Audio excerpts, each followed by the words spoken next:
नमस्कार, खबरों की खबर में आपका स्वागत है। मैं हूं संकेत उपाध्याय। गुजरात में गुजरात की जो लड़ाई है वो अब पटीदार पर आई है।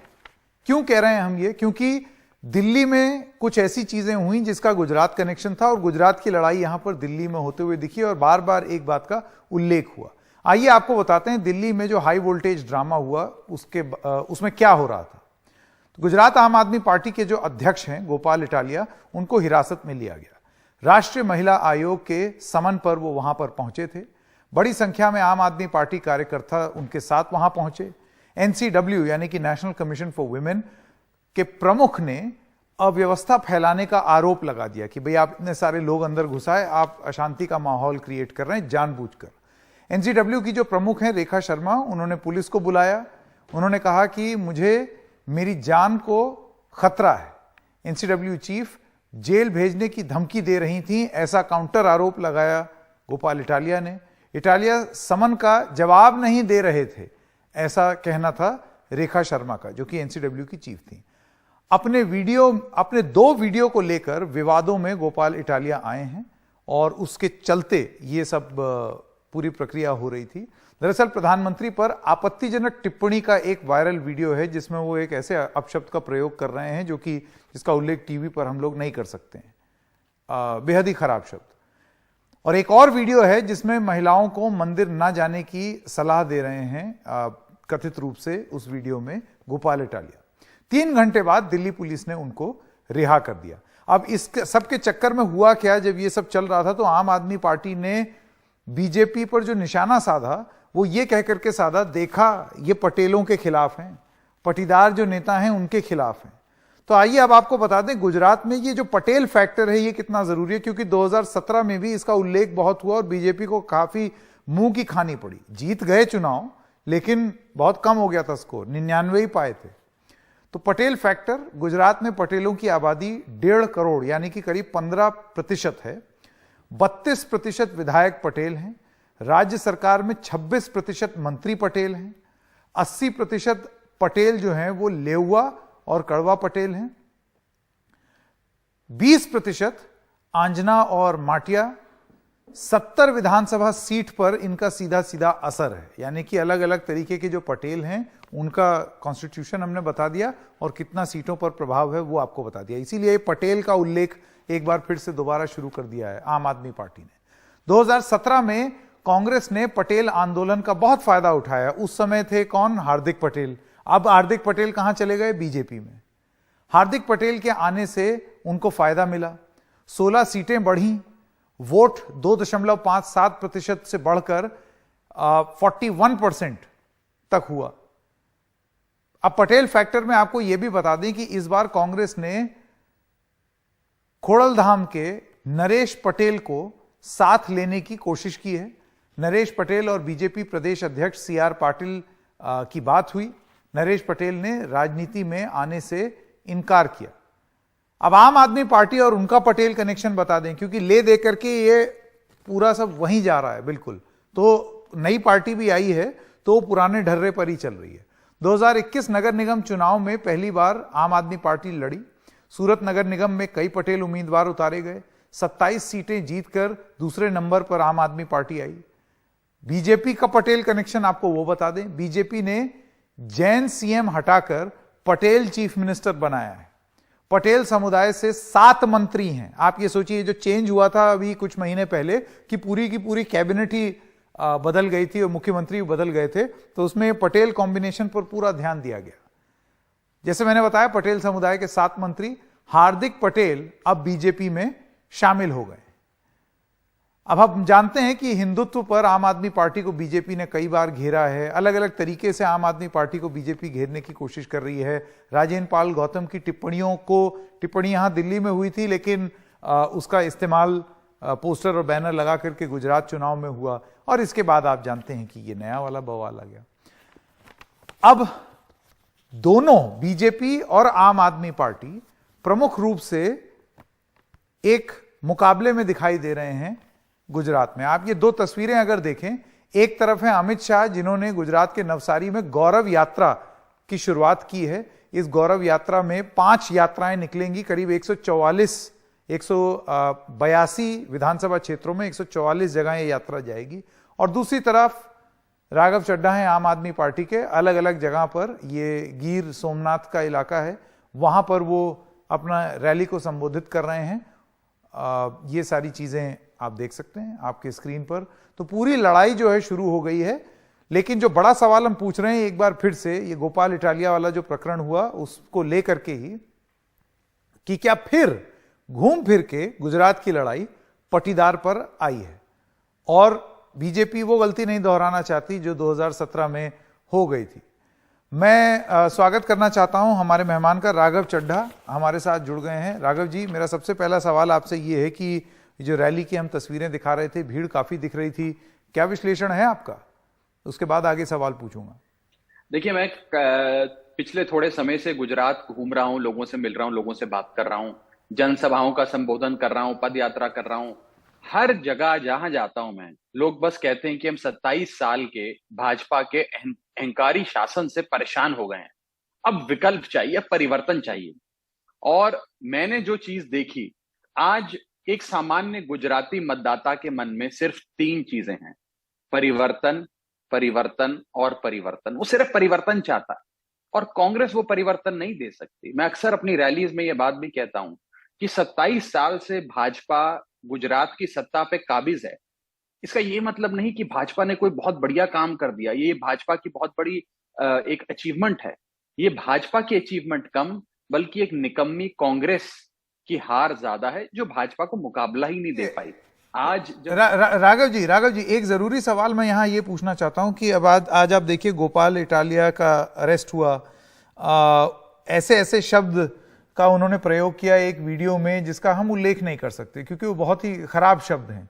इस तरीके की भाषा का प्रयोग करना, महिलाओं के लिए एक और वीडियो में वो कथित रूप से बहुत ही अभद्र किस्म के शब्द का प्रयोग कर रहे हैं। तो आप इसको किस तरीके से देखते हैं? आपको नहीं लगता ये नुकसान करेगा आपको?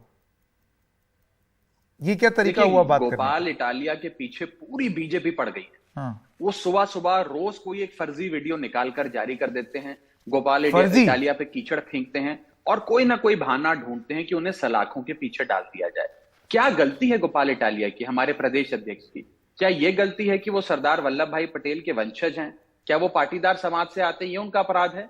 क्योंकि आप सब जानते हैं कि आज से कुछ साल पहले पाटीदार समाज ने पूरे गुजरात में एक बहुत बड़ा आंदोलन करके इस अहंकारी सरकार को अपने घुटनों के बल आने पे मजबूर उसके किया। मुखिया बीजेपी में है। कहीं ऐसा लगता है कि क्योंकि वो पटेल हैं, पाटीदार समाज से आते हैं, इसलिए भाजपा उन्हें लगातार टारगेट कर रही है, उन्हें अटैक कर रही है। लेकिन मैं कहना चाहता हूं कि जैसे सरदार वल्लभ भाई पटेल लौह पुरुष, भारत देश के लौह पुरुष, अंग्रेजों की हुकूमत से नहीं डरे, वैसे उनका वंशज गोपाल इटालिया इन जेल की सलाखों से और इन धमकियों से नहीं डरेगा।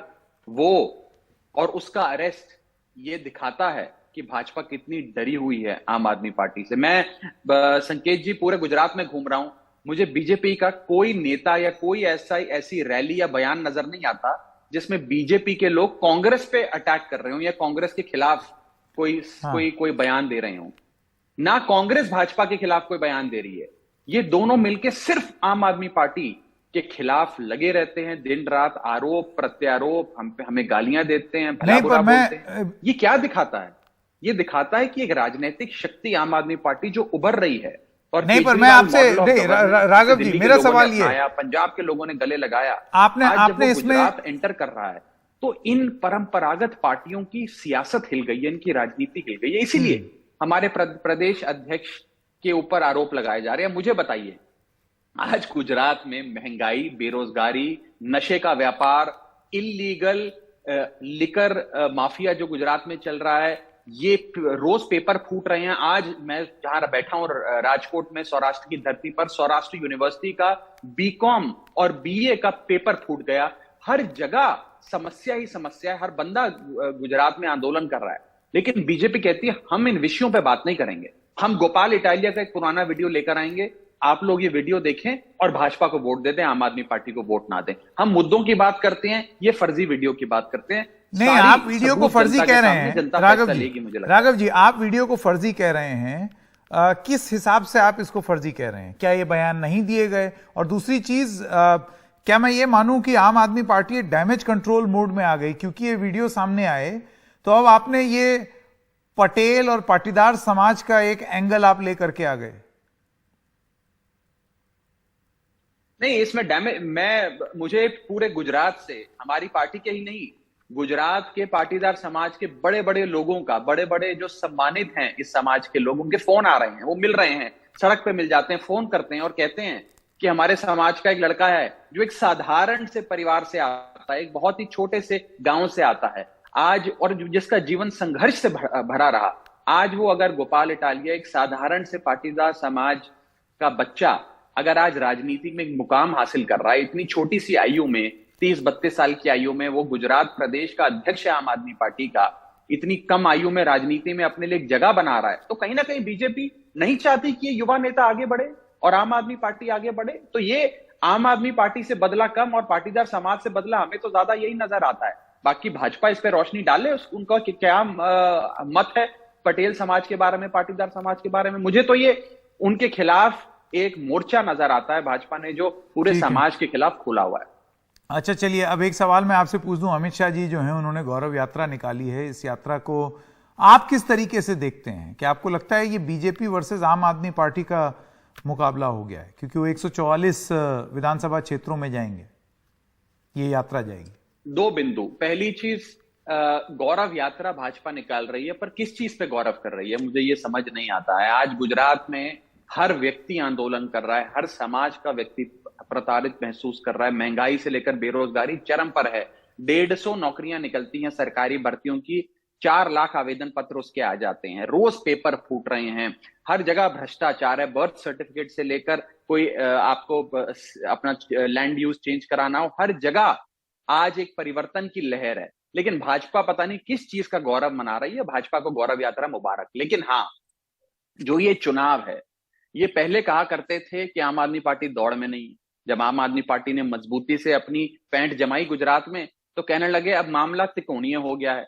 अब धीरे धीरे ये कहेंगे अब मामला सिर्फ भाजपा और आम आदमी पार्टी का हो गया, और फिर कहेंगे आम आदमी पार्टी अब सिंगल लार्जेस्ट पार्टी बनने जा रही है, आगे निकल गई है इस देश में। ये होने वाला है, मैं आपको आज बता देता हूं। कांग्रेस पार्टी, संकेत जी, इस दौड़ में है ही नहीं। कांग्रेस पार्टी गुजरात का चुनाव नहीं लड़ रही है। कांग्रेस पार्टी केरल में और कर्नाटका में प्रचार कर रही है, गुजरात में तो प्रचार ही नहीं कर रही। उन्होंने यहां पहले ही अपने घुटने टेक दिए हैं। ये लड़ाई भाजपा बनाम आम आदमी पार्टी। और मैं जब लोगों से बात करता हूं, मैं लोगों को कहता हूं परिवर्तन के लिए वोट डालना, तो कहते हैं हाँ बिल्कुल परिवर्तन के लिए वोट डालेंगे। तो मैं कहता हूं परिवर्तन का मतलब क्या, कौन सी पार्टी, कौन सी गैर भाजपा पार्टी को वोट दोगे? तो कहते हैं आम आदमी पार्टी। तो मैं कभी कभार मतदाता की मन की बात जानने के लिए उससे पूछ लेता हूं कि आम आदमी पार्टी क्यों? कांग्रेस भी तो है गैर भाजपा राजनीतिक दल मैदान में। अगर परिवर्तन ही चाहिए, भाजपा से छुटकारा ही चाहिए, तो कांग्रेस को वोट दे देना। तो लोग कहते हैं कि 27 साल कांग्रेस पार्टी भाजपा को नहीं हरा पाई, तो अब क्या हराएगी?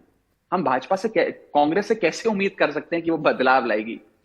तो ये मुकाबला आम आदमी पार्टी बनाम भाजपा बन गया। और जिस मेरी कल की रैली की आपने बात करी, जो गिर सोमनाथ जिले में थी, सौराष्ट्र की धरती पर थी, उस रैली में मैंने ये बात मजबूती से लोगों के सामने रखी कि जब से गुजरात सूबा बना तब से लेकर आज तक 35 साल कांग्रेस की लगातार सरकार रही, उसके बाद 27 साल भाजपा की सरकार रही। तो लोगों ने कांग्रेस को भी ट्राई कर लिया 35 साल देकर, भाजपा को भी ट्राई कर लिया 27 साल देकर। अब लोग कह रहे हैं 5 साल अरविंद केजरीवाल की पार्टी को देकर देखते हैं, अगर अच्छा काम करेंगे तो फिर वोट दे देंगे, ठीक है, नहीं करेंगे मेरा तो मेरा आखिरी सवाल। तो ये एक मौका जो है, एक मौका देना चाहते हैं वो इस नई पार्टी को, इस छोटी सी पार्टी को, इस परिवर्तन वाली पार्टी को। ठीक है, मेरा ये मानना है इस बार कुछ चमत्कार होगा गुजरात में जो भारत की सियासत को हिला के रख देगा। ठीक है, एक मैं आखिरी सवाल आपसे पूछना चाहता हूं। अमित शाह का ये प्रिडिक्शन था आज जब वो गौरव यात्रा निकाल रहे थे कि 2/3 बहुमत से वो जीतेंगे, उस पर आपका क्या कहना है? माननीय गृह मंत्री जी ने ये प्रेडिक्शन बंगाल के चुनाव में भी किया था, सारे पत्रकारों को अपने निवास स्थान पे बुलाकर, और कहा था कि 2/3 बहुमत आ रहा है। दिल्ली में 2020 के चुनाव में उन्होंने खुद पूरे चुनाव की कमान संभाली थी, घर घर गए थे पर्चा बांटने। मेरे विधानसभा, जब मैं विधायक होता था राजेंद्र नगर से, मेरी विधानसभा में आकर भी रैली करी थी। उस समय भी कहा था उन्होंने कि आम आदमी पार्टी हार रही है, जमानत जब्त हो रही है और कांग्रेस दौड़ में नहीं है और भाजपा की 2/3 बहुमत से सरकार बन रही है। तो इनके ये प्रिडिक्शन तो हम देखते आ रहे हैं। सटीक प्रेडिक्शन ना आप मुझसे पूछें, ना माननीय गृह मंत्री जी से पूछें, ना किसी और से पूछें। कैमरा उठाएं, माइक उठाएं और गुजरात के लोगों से पूछें, वो आपको एक ही चीज कहेंगे, परिवर्तन, परिवर्तन और परिवर्तन। चलिए, बहुत बहुत धन्यवाद राघव चड्ढा जी हमारे साथ बात करने के लिए, बहुत बहुत धन्यवाद। एक छोटे से ब्रेक के लिए रुक रहे हैं, ब्रेक के बाद जब आएंगे तो आपको एक एक्सक्लूसिव बातचीत सुनाएंगे आम आदमी पार्टी के गुजरात के जो अध्यक्ष हैं गोपाल इटालिया। जब वो दिल्ली पुलिस की हिरासत से छूट के आए 3 घंटे बाद, तो उन्होंने क्या कहा।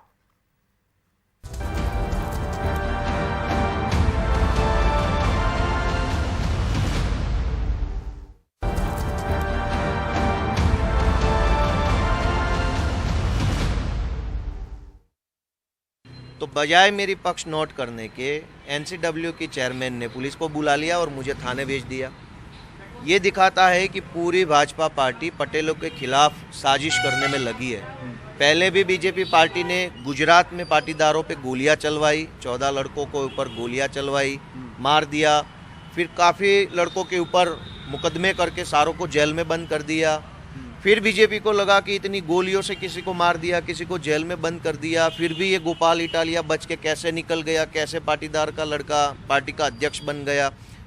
तो ये चिढ़ते हैं पाटीदारों से, पटेलों से चिढ़ते हैं। अब इनको लगता है कि ये पटेल का लड़का अध्यक्ष कैसे बन गया, ये नहीं होना चाहिए था। तो अब किसी भी तरीके से मुझे परेशान किया जा रहा है, उल्टी सीधी नोटिसें आ रही है, यहाँ बिठा दिया 4-5 घंटे। बताइए क्या क्या कसूर है मेरा।